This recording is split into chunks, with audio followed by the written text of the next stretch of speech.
آگے آ جائیے، آگے آپ بھی ساتھ کیا آگے آ جائیے ادھر قریب۔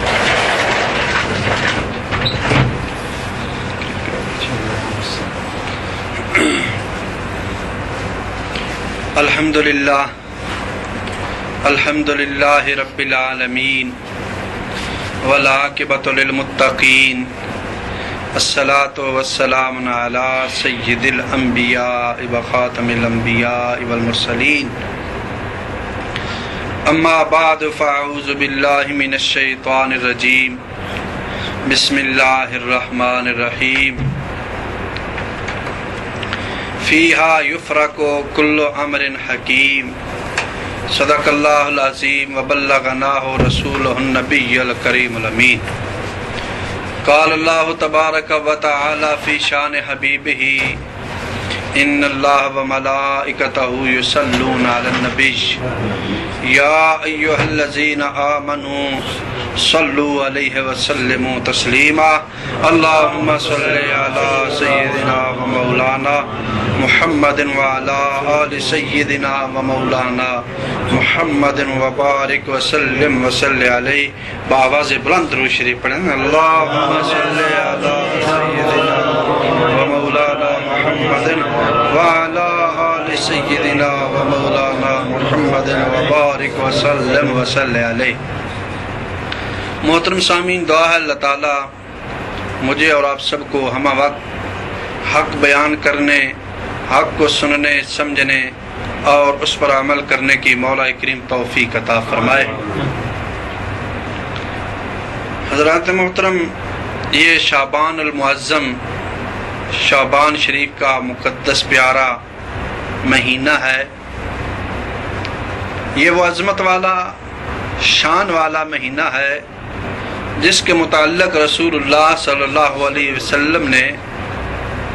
یوں فرمایا، شعبان الشہری و رمضان شہر اللہ۔ حضور نے فرمایا شعبان میرا مہینہ ہے، رمضان اللہ کا مہینہ ہے۔ شعبان کو نسبت ہے رسول اللہ صلی اللہ علیہ وسلم کے ساتھ۔ یہی وجہ ہے کہ حضرت اماں عائشہ الصدیقہ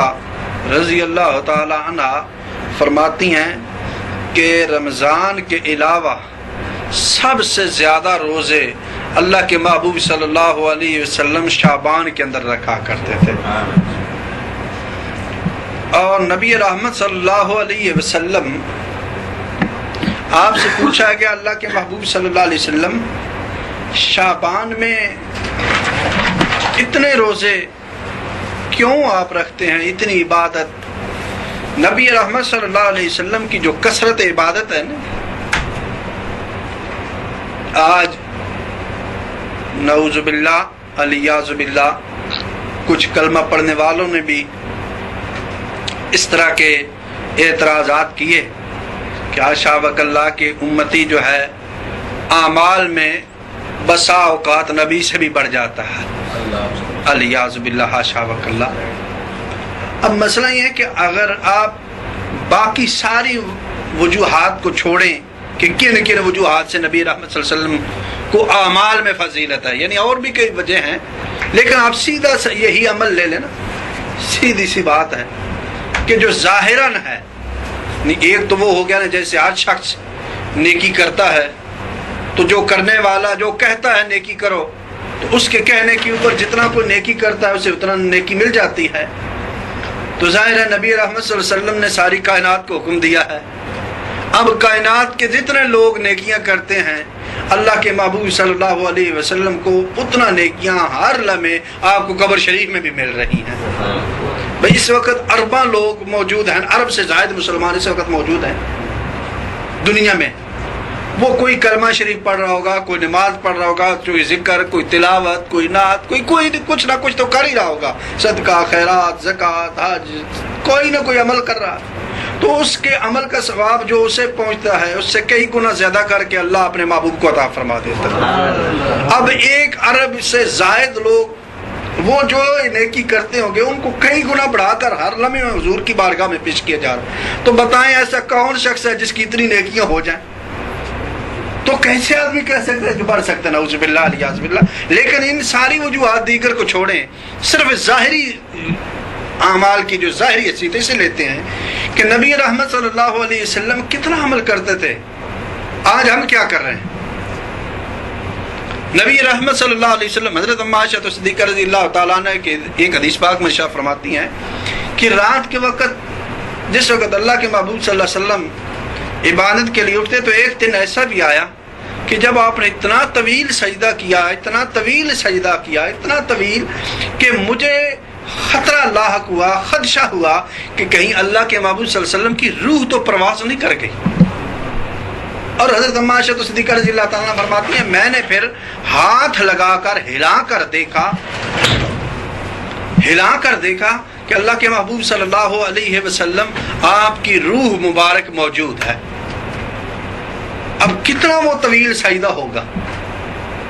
نبی رحمت صلی اللہ علیہ وسلم، اور کون ہیں حضور علیہ السلام؟ لِيَغْفِرَ لَكَ اللَّهُ مَا تَقَدَّمَ مِن ذَنبِكَ وَمَا تَأَخَّرَ، کہ جن کے لیے بخشش کا پروانہ دنیا میں ہی اللہ نے عطا فرمایا اور جن سے گناہ ہونا ممکن ہی نہیں ہے۔ یعنی اس آیت کریمہ میں یہ بتا دیا گیا محبوب اگر کوئی کہے نا کہ آپ سے فلاں گناہ سرزاد ہوا نا، کہ نبی تو معصوم ہوتا ہے، خطا ہوتا ہے، کہا کوئی اگر کہہ دے، جیسے کلمہ پڑھنے والوں نے کبھی کبھی کہہ دیا ہے، تو کہا اگر کوئی کہہ بھی دے تو محبوب ہم پہلے یہ تمہیں یہ اعلان کر دیتے تیرے لیے اور تمہیں یہ نعمت عطا فرماتے ہیں کہ محبوب اگر کوئی کہتا بھی ہے تو اسے کہہ دیں کہ اللہ نے پہلے ہی معاف کر دیے ہیں، جن سے گناہ ہونا ممکن ہی نہیں ہے۔ ان کی حالت یہ ہے، اب وہ اپنے لیے تو نہیں رو رہے تھے، ان کا تو گناہ پہلے تھا، اور یاد رہے ہر شخص نے قیامت کے دن جواب دہ ہونا ہے۔ والدین سے ان کی اولاد کے متعلق پوچھا جائے گا، استاد سے اس کے شاگردوں کے متعلق پوچھا جائے گا، پیر سے اس کے مریدوں کے متعلق پوچھا جائے گا، اور صاحب اقتدار سے ان کی رعایا کے متعلق پوچھا جائے گا۔ حضرت عمر رضی اللہ تعالیٰ عنہ ویسے تو نہیں ڈرتے تھے کہ ایک بکری بھی اگر بھوکی مر گئی تو قیامت کے دن مجھے اس کا بھی جواب دینا پڑے، تو وہ روتے تھے۔ صاحب اقتدار لوگوں کو ان کی رعایا کے متعلق پوچھا جائے گا، ہر شخص سے پوچھا جائے گا، سوال کیا جائے گا جو اس کے ماتحت ہیں۔ اور نبی رحمت صلی اللہ علیہ وسلم کی ایک آپ کی ذات بابرکات ہے جن سے اللہ جل جلالہ نے خود وعدہ فرمایا ہے محبوب تجھ سے تیری امت کے متعلق سوال کیا ہی نہیں جائے گا، وَلَا تُسْأَلُ عَنْ أَصْحَابِ الْجَحِيمِ، محبوب تیج سے کوئی تیری امت کے متعلق سوال نہیں کیے، یہ نہیں پوچھا جائے گا یہ جہنم میں کیوں گئے ہیں، یہ بے نمازی کیوں بن گئے ہیں، یہ برے عمل انہوں نے کیوں شروع کر دیے تھے، کہیں تیری تبلیغ میں نعوذ باللہ کوئی نقص تو نہیں رہ گیا تھا۔ کہا محبوب ہر ایک سے سوال ہوگا، وَلَا تُسْأَلُ عَنْ أَصْحَابِ الْجَحِيمِ، لیکن تجھ سے تیری امت کے متعلق کوئی سوال ہی نہیں کیا جائے گا، نہیں پوچھا جائے گا۔ اب حضور کو یہ بھی نعوذ باللہ کوئی خطرہ نہیں تھا، کوئی ڈر نہیں تھا کہ مجھ سے قیامت کے دن یہ پوچھا جائے گا، وہ بھی اللہ نے بتا دیا۔ لیکن باوجود اس کے نبی رحمت صلی اللہ علیہ وسلم اتنی طویل عبادتیں ریاضتیں ہمارے لیے کرتے تھے، طویل عبادت اور ریاضت۔ یعنی ہمیں کہا گیا کہ 5 نمازیں دن رات میں پڑھنی ہیں، خود رسول اللہ صلی اللہ علیہ وسلم نے 10 نمازیں ہر روز پڑھی ہیں۔ ہمیں اگر حکم دیا ہے کہ روزے رکھنے ہیں 1 مہینے کے، خود رسول اللہ صلی اللہ علیہ وسلم نے ایک روزہ 70 دن کا رکھا ہے۔ ہمیں اگر حکم دیا گیا ہے کہ تم نے زکوٰۃ ادا کرنی ہے سال کے بعد اپنے مال سے، تو خود رسول اللہ صلی اللہ علیہ وسلم نے ساری زندگی میں زکوٰۃ کی نوبت ہی نہیں آنے دی۔ ہمیں حکم دیا ہے کہ اگر تم 4 عورتوں سے نکاح کرنا چاہتے ہو نا، تم میں قوت موجود ہے تو تم نے عدل و انصاف قائم رکھنا ہے، یعنی عدل و انصاف کر سکتے ہو تو 4 عورتوں سے بیک وقت نکاح کر سکتے ہو، انہیں نکاح میں رکھ سکتے ہو۔ ظاہر آج بھی کسی کو کہا جائے تو بڑا مشکل مسئلہ ہے، لیکن خود رسول اللہ صلی اللہ علیہ وسلم نے 9 بیک وقت عورتیں رکھ کے ان کے ساتھ عدل و انصاف قائم کر کے دکھا دیا ہے کہ کل کوئی یہ نہ کہے کہ یہ کیسے ہو سکتا ہے، یہ ممکن ہی نہیں جی، اتنا مشکل ہے۔ جو 4 کے اندر نہیں کر سکتے، میرا مصطفیٰ تو 9 اور 11 کے اندر بھی کر دیتا ہے۔ یہ نبی رحمت صلی اللہ علیہ وسلم اپنی زندگی کو اس طرح نمونے کے طور پہ ہمارے سامنے پیش کر دیا۔ اب وہ رو رہے تھے،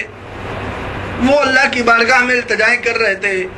وہ اللہ کی بارگاہ میں دعائیں مانگ رہے تھے، آنسو بہا رہے تھے. وہ رونا حضور کی اپنی ذات نہیں تھی، یا یہ غم نہیں تھا مجھ سے ان کے متعلق سوال ہوگا، بلکہ رونا صرف اس لیے تھا ما ارسلناک الا رحمت للعالمین، مجھے میرے رب ذوالجلال نے رحمت ہی رحمت بنا کر بھیجا ہے. اب رحمت کے سامنے یہ میری امت جہنم میں جائے تو میری رحمت یہ گوارا نہیں کر سکتی.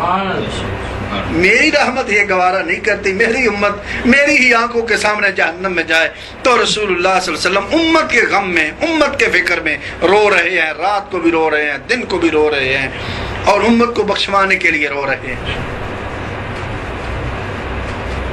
نبی رحمت صلی اللہ علیہ وسلم اتنا روئے